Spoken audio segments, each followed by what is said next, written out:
I met many Iowans during my Iditarod experience, including a volunteer at the ceremonial start in Anchorage who blogged that when the competition started, quote, the smiling, nice Iowa girl was replaced by a battle-hardened, no-nonsense warrior of the tundra.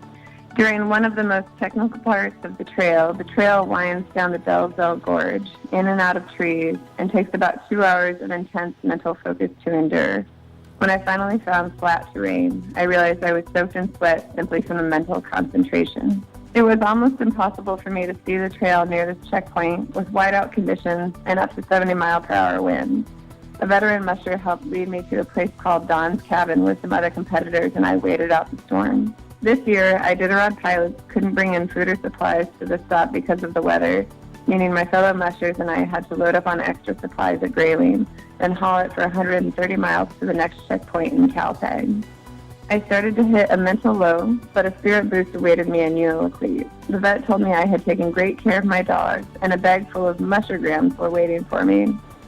Friends and family can contact a call center where their message is written down for the Iditarod Air Force to deliver to checkpoints along with supplies.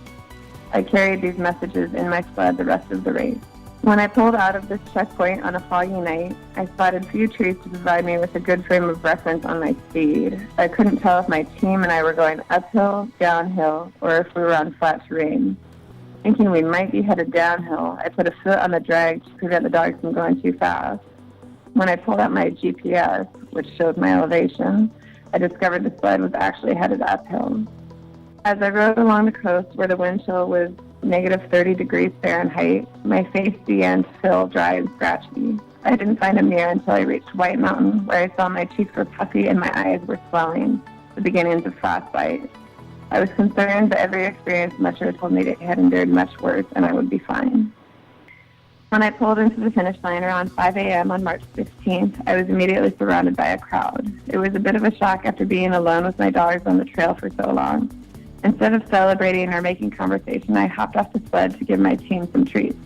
People were asking me questions, and it was like I was socially awkward, like I only knew how to talk to the dogs right then.